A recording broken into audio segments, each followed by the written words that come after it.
Hey, Jason, good to see you. Hey, Garth. It's always good to be here. This is the best part of every week, and I think a lot of us are on spring break around now. So I hope people are, in a place of leisure, listening to Lassoing Leadership Beards Book Club. We're coming at you with a new triad today, aren't we? Yep, we're welcoming Drew Dudley into the podcast and his book, This is Day One. The subtitle is This is a Practical Guide to Leadership That Matters. Okay, so Garth, before we get into it, to get too far ahead of ourselves, Yeah. got a question for you. So, uh, what was your what was your wedding song, What was our wedding song? Northern Sky by Nick Drake. and why'd you pick that? Uh, because he's an incredible poet. He's an incredible singer. And this song, like even now, I'm like, whew, it transports me. It's amazing. I can Yeah, see that. it's a That's really cool. yeah, it is a great song. And we didn't want. I tried to convince my wife that our wedding song should be the Elephant Love Song medley um, from Moulin Rouge, Oh but yeah. she didn't go for it. She didn't go for it. It was of a time, but this is Northern Sky um, is a little bit more timeless. Yeah. What about you? What was There you your what go. was your wedding There you go. song? Well, it made me think of it actually, Garth, because you're down in Mexico right now, actually in the place where I got married. You're at Playa del Carmen, and Woo! Sarah and I got married down there, and our wedding song was "This is the first day of your life," and it's Amazing. seems timely for this Wow. podcast, right? That's amazing. Who's that song by? Oh gosh, I wish I could remember. I knew you were going to ask me. I don't know. Maybe I'll follow up at another point. But So the true song is story, the song is the song is connected to this podcast. How for you, Jason? because this is day one, is Drew's reminder that every day we come to this with our best intentions and our best selves, and that's Ah, who we are, right? And so this is really the first day of our leadership, and we encourage listeners to lean into this podcast and think about who they're going to show up as when they come back from spring break. And I think some of the conversation we have here, and also some of the conversation we have with Drew, will allow us to recalibrate as we come back from this time of rest. I love it. Last week we were talking about Chief Joy Officer and people, holding joy um, at the front of their purpose in this last term of school. And now we've got day one, a reminder, a mantra, and a beautiful reminder of you and your wife's wedding. There we go. There we go. All right, everybody. I hope you enjoy this show. Yeah. Enjoy, everybody. Let's get. Lassoing leadership, sharp and true. Beard's Book Club got wisdom for you. Turn the pages, let the stories flow. Unpacking lessons as we grow. Hey, listeners, welcome back. This is Lassoing Leadership. My name is Garth Nichols. We are on season 3, which is Beard's Book Club, where we have invited authors who have graciously said yes, authors of books on leadership and books that we feel are impactful, and hopefully will make a difference in your leadership as well. And as always, joined by my amazing co-host, Jason Rogers. Hey, Jason, how you doing? I'm good, Garth. We are in for a treat this week. You know what keeps shocking me is like we keep asking folks to come on the show and they keep saying yes. And every now and again, from days gone by, we hear about somebody and think about reaching out to them and they say yes. And this is a great example of that. We've got somebody who's been in the education space for some hmm time now, is a bit of a legend for a book and a TED talk he Yeah. did. And I'm super thrilled about the next episode and to tee it up today. Garth, why don't you let our listeners in? Who we got coming on the show? So we are going to be welcoming Drew Dudley to Lassoing Leadership next week. Drew and I actually met a long time ago. We met at a TEDx conference hosted by the York School, and he was on stage talking about this lollipop moment. Now, if you don't know about this and you are in education, or you do have young people in your lives, I strongly recommend that you pause this and you just Google the TED Talk Lollipop Moment Drew Dudley. You'll find it, no problem. Um, and that's where we met. And I was really struck by the way that he emphasized the choice you have in every moment. And day one, Leadership That Matters, a practical guide to leadership that matters, really brings this to life. But Jason, what were your overall impressions of what Drew had to say?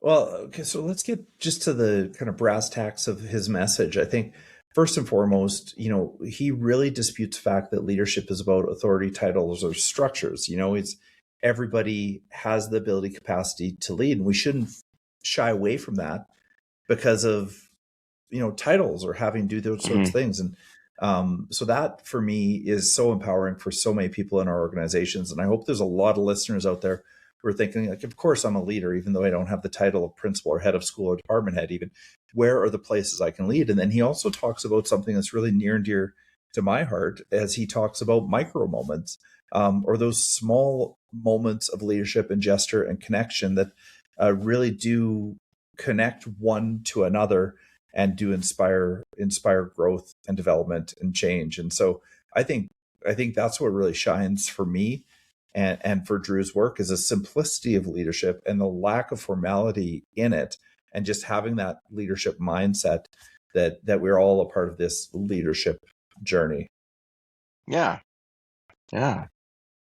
Micro moments are a key thing for Drew, and I think what I enjoyed about his book, he is incredibly vulnerable in this book. Drew has lived a life. Friends have come into his life and gone from his life too, and he talks about the significant impact that they had on him before they passed away. Talks about his own struggles, and we get to that in the podcast too. Talks about his own struggles as well. And I love the title of the book, Day One. Every day for Drew is day one, right? Every day is day one. And so you have this idea that, where he, as you said, it's not about titles. It's about acknowledging and celebrating those, what might be seen as minor acts, but collectively transform who you are in the eyes of others, and therefore the impact you have on others as well. Now, I'd be remiss if I also didn't mention, because I was vice principal at an all-girls school in Toronto, that Drew does focus on the significance of female leadership as well. You said he doesn't subscribe to titles, or he tries to get us to think differently about leadership and titles. He also deconstructs the traditional concepts of leadership, that it is largely a male identity, or informed by male focused history and all those different types of things. I have always said that the world needs more female leaders. The world needs more vulnerability, compassion, curiosity, all of these things too. So I think that if you are committed to broadening the perception of leadership beyond conventional standards, this is the book for you. I know it really resonated with my assistant head of the senior school, Laura Sardoni. She talks about these stories in this book all the time, which I think is really, really great. I think, Garth, when I'm listening you talk about this, and I'm thinking back to our conversation with Drew in this book, a lot of this, what it strikes me as, is this is about authentic leadership. Being authentic to yourself in your leadership, in your community. And I'm left wondering, what do you think is a barrier to being a truly authentic leader in our organizations, and how might we support people in overcoming that barrier? What's your first thought on that? I think the challenges are really personal. There are you've done these before, Jason. I've done several of them. These sort of personality leadership inventories, the Lumina, the Strength Finders, Facet 5, like all these different things. And so you have some people who would say a challenge is that I'm not confident standing up and speaking in front of people. Another challenge is, and this is something that I think is endemic in education, is like you really want to be liked. And so it's difficult to lead in challenging situations. These are some of the challenges.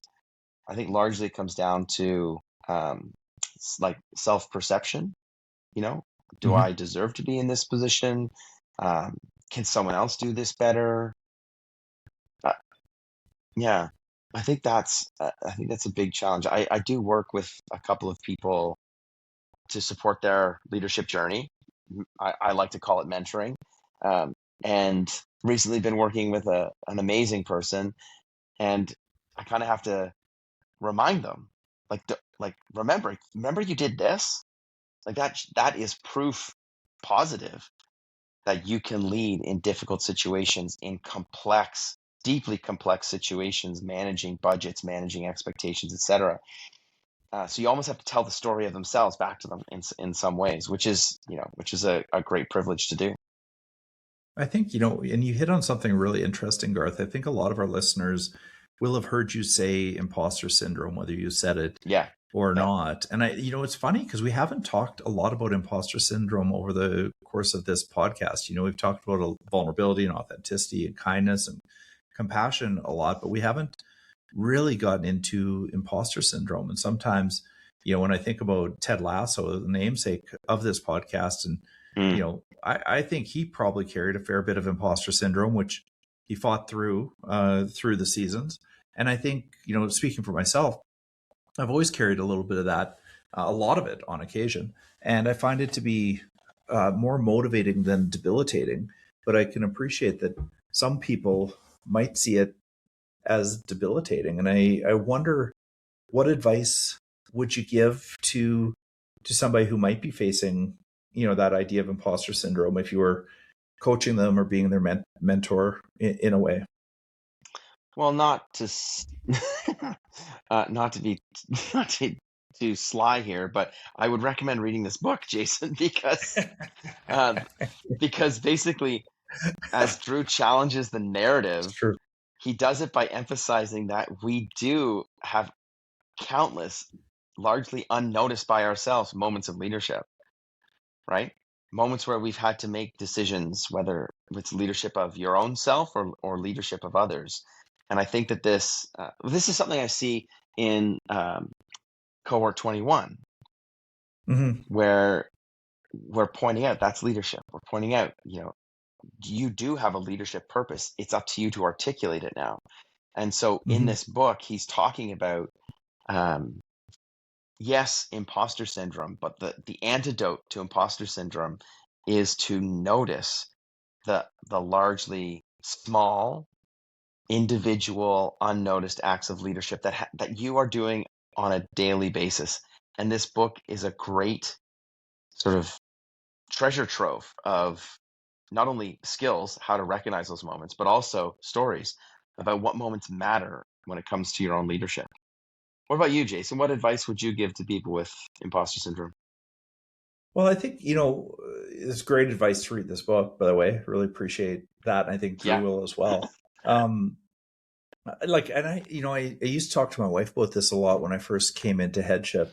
And she'd always say, if you can keep the stress in the eustress space as opposed to the distress space, with respect to this, it's only going to make you better. It just shows that you care. So remind yourself that, this idea that you are not worthy of the job, you're not good enough to do the job, there's other people who do it better, is going to, in effect, drive you. And don't deprive yourself of that fuel. And Mm, so I really, and it did. She's a counselor, so, but it did validate my feeling, right? And allowed me to live with it and see it as a positive as opposed to see it as a negative. And I think that is the trick. I think so often we see this idea of like imposter syndrome as being a negative, but if you can flip to a positive and say to yourself, what are you going to do about that? I think you have a chance of seeing, overall professional improvement and probably high performance. yeah, That's at least how I dealt with it. So I might encourage other people to do the same. 100%. Everyone should have a Sarah in their lives. Yeah, fair, totally fair. Okay, so as we wrap up on Drew and day one, Garth, is there anything else you think our listeners should prepare themselves for in our upcoming podcast? Yeah, I think this podcast is going to come at you. There's like Yeah. when you listen to Drew next week, it's going to come at you. But just I think be like approach the podcast, approach this book like open-minded and open-hearted, because he's really trying to redefine on a micro level what leadership is, and I think our listeners are really going to enjoy it. Yeah, I think this is a deeply vulnerable and authentic conversation with Drew. I think I would download, one of his TED Talks if you didn't have a chance to read the book. It'll give you a great flavor as to what we're getting into, and then maybe get that book on order so it can come in and you can, take it away as you come back from spring break, Yeah. because I know that's where a lot of us are at. And it's day one coming back from spring break, isn't it? It's a good time to reset, recharge, and recalibrate and get into the final stage of this school year.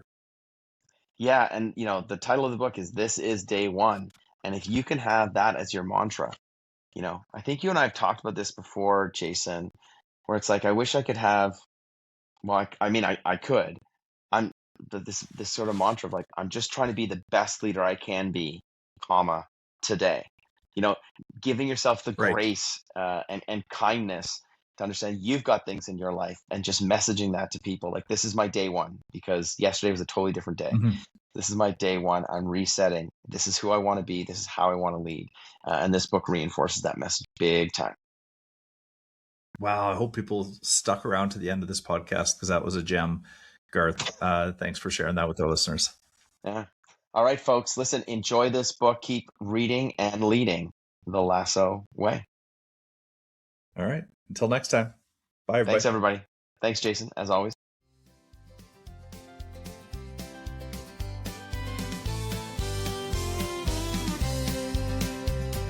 Grab your coffee, grab your seat. It's time to learn, it's time to meet. Garth and Jason setting the tone. Leadership lessons to take back home. Lassoing leadership, sharp and true. Beard's Book Club got wisdom for you. Turn the pages, let the stories flow. Unpacking lessons as we grow. Keep leading the lasso way. Together we'll grow stronger every day. So plug in your headphones and let's start the show. With lessons from Ted, we'll learn and grow. Lassoing leadership, sharp and true. Beard's Book Club got wisdom for you. Turn the pages, let the stories flow. Unpacking lessons as we grow.